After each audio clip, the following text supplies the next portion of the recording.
বিসমিল্লাহির রহমানির রহিম। আসসালামু আলাইকুম। মূলা শাক রানবো চিংড়ি মাছ দিয়ে। By the way, Mahmuda Khanam, Mahmuda ডান থেকে সবাইকে স্বাগতম। দিয়েছি রসুন কুচি, দিয়েছি পেঁয়াজ, আর দিয়েছি শুকনা মরিচ, দিয়েছি পেঁয়াজ কলি, আর দিয়ে দিচ্ছি তেল।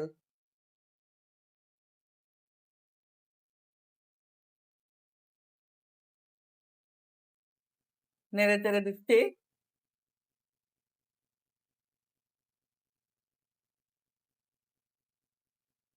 দিয়ে দিচ্ছি চিংড়ি মাছ, দিয়ে দিচ্ছি সামান্য একটু লবণ দিয়ে দিচ্ছি।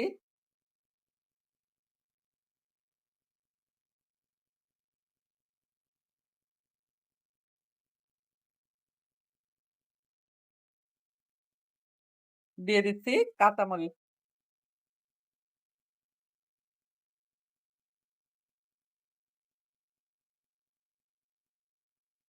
চিংড়ি মাছ, পেঁয়াজ, কাঁচামরিচ, রসুন, পেঁয়াজ কলি একসাথে ভেজে নিলাম। সাথে দিয়েছি শুকনা মরিচ। এখন দিয়ে দিচ্ছি শাক।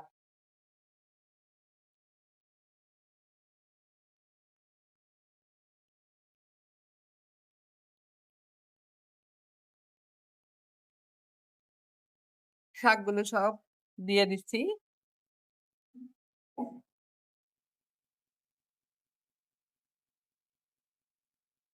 দিয়ে দিচ্ছি লবণ। চিংড়ি মাছ, সরি, চিংড়ি মাছ দিয়ে মূলা শাক রান্না অলমোস্ট ডান। এ পর্যায়ে দিয়ে দিচ্ছি ধনিয়া পাতা।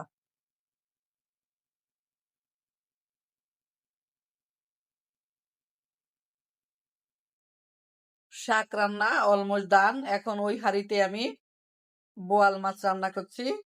হাতে মাখিয়ে বোয়াল মাছ বসিয়ে দিলাম শাক রান্না করার পর। এখন দিয়ে দিচ্ছি পেঁয়াজ পাতা।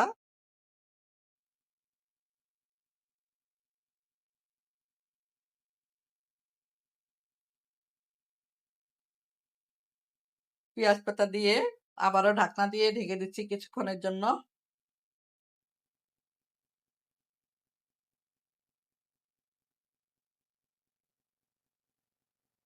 দিয়ে দিচ্ছি 2টা জলপাই এইভাবে স্লাইস করে কেটে।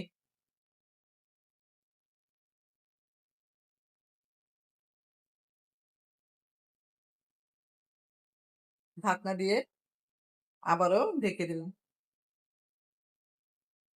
জলপাই ভালোভাবে সিদ্ধ হয়ে গিয়েছে। সবশেষে দিয়ে দিচ্ছি ধনিয়া পাতা।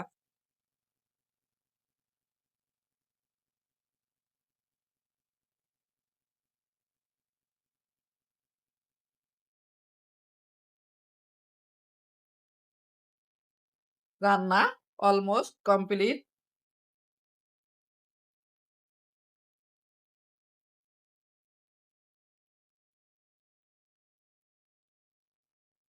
সবাই ভালো থাকবেন, সুস্থ থাকবেন। ফিরে আসবো নতুন কোনো রেসিপি নিয়ে।